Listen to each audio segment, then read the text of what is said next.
ಕಣ್ಣಾರೆ ನಾ ಕಂಡ ದೇವಾಲಯ, ಬೆಂತಟ್ಟಿ ಮುನ್ನಡೆಸು ವಿದ್ಯಾಲಯ, ನಾನಾಡು ಉಸಿರಲ್ಲಿಯೂ ಮುದ್ದಾದ ನೆನಪೊಂದಿದೆ, ನನ್ನಲ್ಲೇ ಉಳಿದೋಗಿದೆ.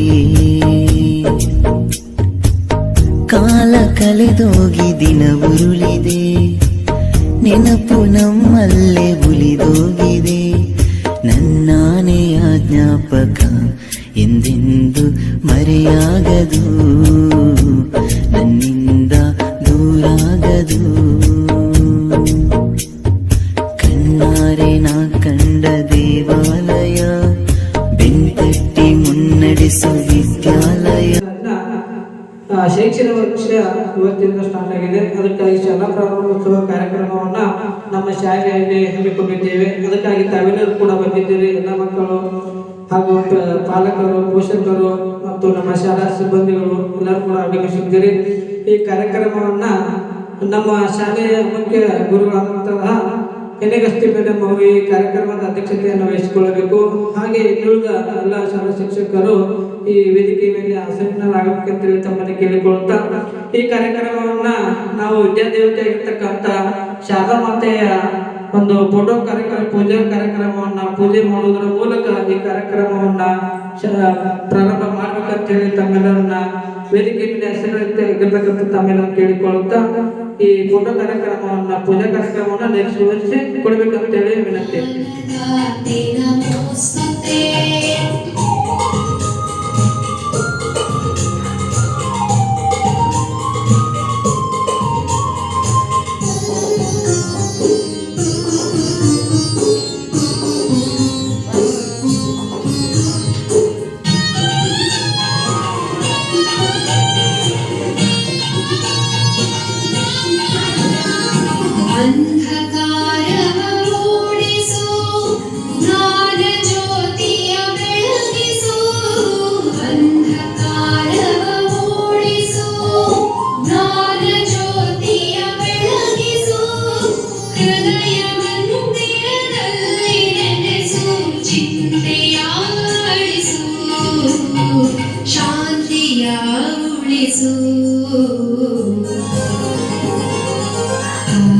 शारदे लोक पूजिते ज्ञानदाते नमोस्तुते, शारदे लोक पूजिते ज्ञानदाते नमोस्तुते. 25ನೇ ಸಾಲಿನ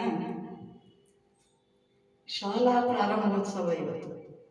ಶಾಲಾ ಪ್ರಾರಂಭೋತ್ಸವ ಈ ವರ್ಷ ಶೈಕ್ಷಣಿಕ ಬಲವರ್ಧನಾ ವರ್ಷ ಅಂತ ಘೋಷಣೆ ಮಾಡಿದ್ದಾರೆ. ಹಾಗಾದ್ರೆ ಶೈಕ್ಷಣಿಕ ಬಲವರ್ಧನಾ ವರ್ಷ ಅಂತಂದ್ರೆ ಏನು? ಬಲ, ಈ ಬಲ ಎಲ್ಲಿಂದ ಸಿಗ್ತೈತಪ್ಪ ಅಂತಂದ್ರೆ ಶಿಕ್ಷಣದಿಂದ. ನಮಗ ಏನ್ ಸಿಗ್ಬೇಕಪ್ಪ ಅಂತಂದ್ರೆ ಮೊದಲು ನಾವೇನ್ ಮಾಡ್ಬೇಕು? ಕಲಿಬೇಕು, ಶಿಕ್ಷಣವನ್ನ ಪಡೆಯಬೇಕು. ಶಿಕ್ಷಣ ಪಡೆಯಬೇಕಪ್ಪ ಅಂತಂದ್ರೆ ನಾವು ಮೊಟ್ಟ ಮೊದಲಿಗೆ ಏನ್ ಮಾಡ್ಬೇಕು? ಸರಿಯಾಗಿ ಏನ್ ಮಾಡ್ಬೇಕು? ಶಾಲೆಗೆ ಬರಬೇಕು. ಶಾಲೆಯಲ್ಲಿ ಗುರುಗಳ ಹೇಳಿದ ಪಾಠವನ್ನ ಏನ್ ಮಾಡಬೇಕು? ಅವತ್ತಿಂದ ಅವತ್ತನೇ ಓದ್ಕೊಂಡು ಮನನ ಮಾಡಬೇಕು. ಅಂದಾಗ ಏನಾಗೈತಿ? ಶಿಕ್ಷಣ ಒಂದು ಬಲವನ್ನ ಪಡಿಬೇಕು. ನೀವು ನಾಳೆ ಒಂದು ಉನ್ನತ ಸ್ಥಾನಕ್ಕೆ ಹೋಗ್ಬೇಕಪ್ಪ ಅಂತಂದ್ರ ಶಿಕ್ಷಣ ಬಹಳ ಮಹತ್ವವಾಗೈತಿ. ಅದಕ್ಕೆ ನಿಮಗೆ ಇವತ್ತು ಏನು ಹೇಳೋದಪ್ಪ ಅಂತಂದ್ರ, ಯಾರು ಇನ್ನು ನಾಳೆಯಿಂದ ಇವತ್ತಿಂದ ನಿಮ್ಮ ಪುಸ್ತಕಗಳನ್ನ ತೆಗೆಯಿರಿ, ಶಾಲೆಗೆ ಬನ್ನಿ. ಎಲ್ಲರಿಗೂ ಈ ಶಾಲೆಗೆ ಸುಸ್ವಾಗತ ಸುಸ್ವಾಗತ ಅಂತ ಹೇಳಿ ನಾನು ಹೇಳ್ತೀನಿ.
ಮಹೇಶ್ವರ ಗುರುವೇ ಸಾಕ್ಷಾತ್ ಪರಬ್ರಹ್ಮ ತಸ್ಮೈ ಶ್ರೀ ಗುರುವೇ ನಮಃ. ಮೊಟ್ಟ ಮೊದಲನೇದಾಗಿ ಸದ್ಗುರುಗಳನ್ನ ಹೃದಯಾರವಿಂದರದಲ್ಲಿ ಧ್ಯಾನಿಸಿಕೊಂಡು ವಿದ್ಯಾದಿ ದೇವತೆಯಾಗಿರ್ತಕ್ಕಂಥ ಮಹಾಮಾತೆ ಶಾರದಾ ಮಾತೆಯ ಪಾದಗಳಿಗೆ ಹಣಮಣಿದು ವೇದಿಕೆ ಮೇಲೆ ಆಸೀನರಾಗಿರ್ತಕ್ಕಂಥ ಸರ್ವರಂಗಿರು ನಮಸ್ಕರಿಸುತ್ತಾ, ಆತ್ಮೀಯರೇ, 2024 ಮತ್ತು 25ನೇ ಸಾಲಿನ ಈ ಶಾಲಾ ಶೈಕ್ಷಣಿಕ ಪ್ರಾರಂಭೋತ್ಸವದ ಸುದಿನದಲ್ಲಿ ನಾವು ನೀವೆಲ್ಲರೂ ಪಾಲ್ಗೊಂಡಿದ್ದೇವೆ.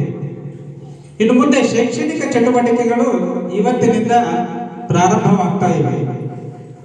ವಿದ್ಯಾರ್ಥಿಗಳು ಕಳೆದ 45 ದಿನಗಳ ಕಾಲ ಬೇಸಿಗೆ ರಜೆಯಲ್ಲಿ ನಿಮಗೆ ಹೋಮ್ವರ್ಕ್ಗಳನ್ನು ಕೊಟ್ಟಿದ್ದೀವಿ. ಅದರ ಜೊತೆಗೆ ನಿಮ್ಮ ಪಾಲಕರ ಜೊತೆಗೆ ಊರಿಗೆ ಹೋಗಿ ನಿಮ್ಮ ಮನವನ್ನ ಮುದಗೊಳಿಸಿಕೊಂಡು ಏನ್ ಮಾಡಿರಿ ಅಂತಂದ್ರೆ ಶಾಲೆಗೆ ಬಂದರು. ಇನ್ನು ಮುಂದೆ ಶಾಲೆಗೆ ತಾವೆಲ್ಲರೂ ತಪ್ಪದೆ ಬರಬೇಕು. ಶೈಕ್ಷಣಿಕ ಚಟುವಟಿಕೆಗಳ ಜೊತೆಗೆ ನೀವು ಅದರ ಜೊತೆ ಪಾಲ್ಗೊಳ್ಳಬೇಕು. ಶಿಕ್ಷಣ ನಿಂತ ನೀರಲ್ಲ, ಇದೊಂದು ಹರಿಯುವ ನದಿ ಇದ್ದ ಹಾಗೆ.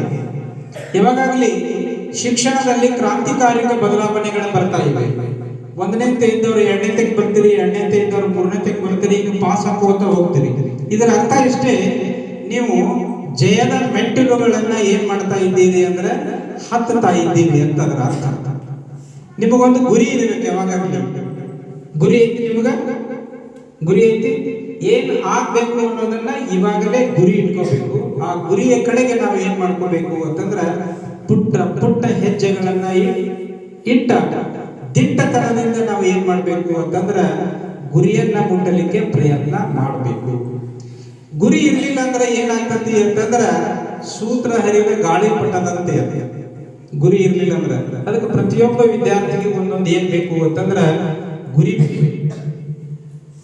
ಆ ಗುರಿಯನ್ನ ನೀವು ತಲುಪುವಂತ ದೃಷ್ಟಿಕೋನದೊಳಗೆ ಎಲ್ಲರೂ ಪ್ರಯತ್ನ ಮಾಡ್ರಿ ಅಂತ ಹೇಳಿ ಬಯಸ್ತಾ, ನಿಮ್ಮೆಲ್ಲರಿಗೆ ಇನ್ನೊಮ್ಮೆ ಈ ಶೈಕ್ಷಣಿಕ ವರ್ಷ ಶುಭವನ್ನ ತರಲಿ. ನಿಮ್ಮ ಚಿಂತನೆಗಳಿಗೆ ಶಿಕ್ಷಕರು ಸಹ ಪಾಲ್ಗೊಂಡು ನಿಮ್ಮ ಆಶೆಯನ್ನ, ಶೈಕ್ಷಣಿಕವಾಗಿರ್ತಕ್ಕಂಥ ಆಶೆಗಳನ್ನ ಈಡೇರಿಸಲಿ ಅಂತ ಮತ್ತೊಮ್ಮೆ ದೇವರಲ್ಲಿ ಪ್ರಾರ್ಥನೆ ಮಾಡ್ತಾ ಒಂದೆರಡು ಮಾತುಗಳನ್ನ ಹೇಳಲಿಕ್ಕೆ ಅವಕಾಶ ಮಾಡಿಕೊಟ್ಟಿರ್ತಕ್ಕಂಥ ತಮ್ಮೆಲ್ಲರಿಗೆ ವಂದನೆಗಳನ್ನ ಹೇಳಿ ನನ್ನ 2 ಮಾತುಗಳನ್ನು